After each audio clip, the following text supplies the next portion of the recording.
Welcome to week 4 on our study of the disciple Peter.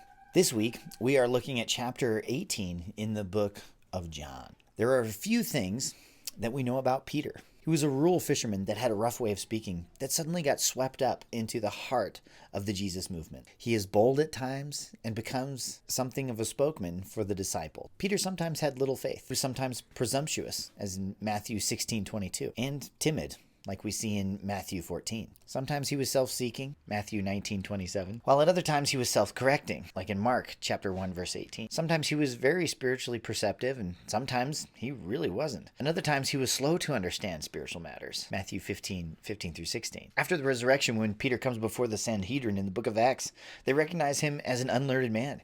They are astounded that he's standing there proclaiming the word of God, and they're like, man, this guy didn't even go to school. In Luke chapter 9, Peter proclaims that Jesus is the Messiah, and Jesus responds to that with the amazing words, "You are Peter, and upon this rock I will build my church." Jesus loved Peter. Pull up John chapter 18. Jesus is in the garden, about to be betrayed.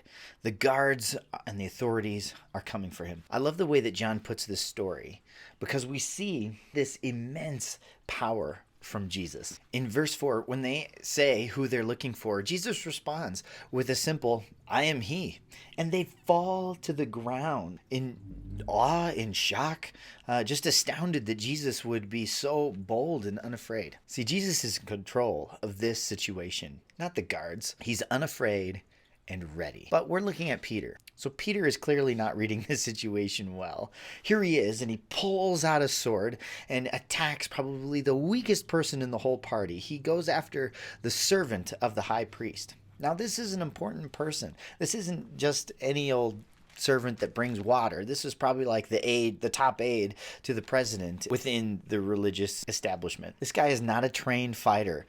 He's been working in the temple with the high priest, and Peter cuts off his ear. Can you imagine the stress of this situation? Peter is once again expecting Jesus to fight his way out. Peter has fired the first shot. He's drawn first blood. He went after the highest ranking official in the entire party. Now, there's many things that we can learn from this, but I think the most insightful thing is the way that Jesus reacts. Jesus is facing direct opposition, and he doesn't fight.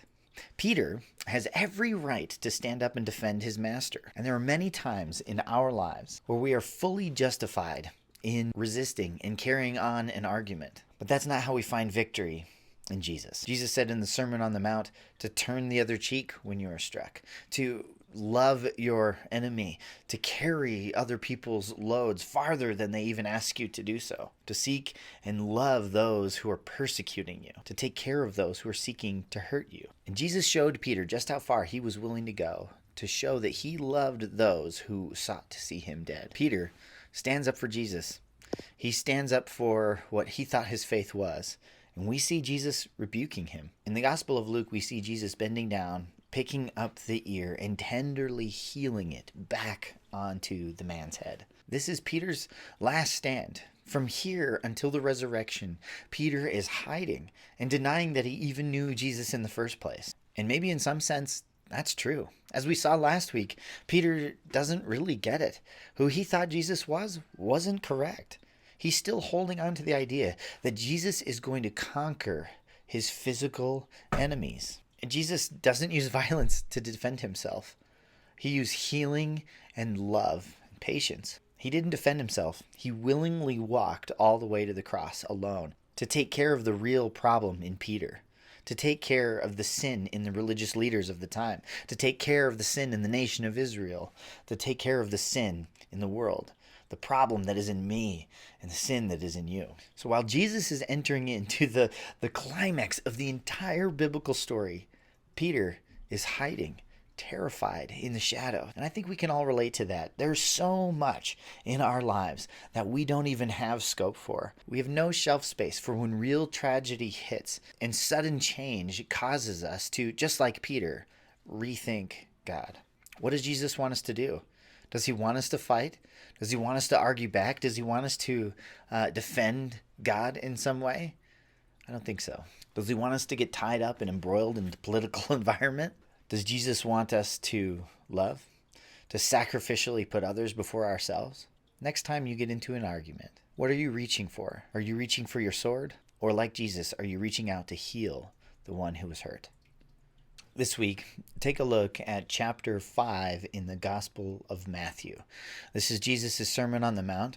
And in this section, he talks about being salt and the light, representing Jesus. He talks about anger, he talks about lust, divorce, and yes, loving your enemies. Spend some time reflecting on how you are doing these things today with your walk, your faith, in your life. Also, take a look at this section at the very beginning of chapter 18 in the book of John. We'll talk about it this Wednesday at Youth Group.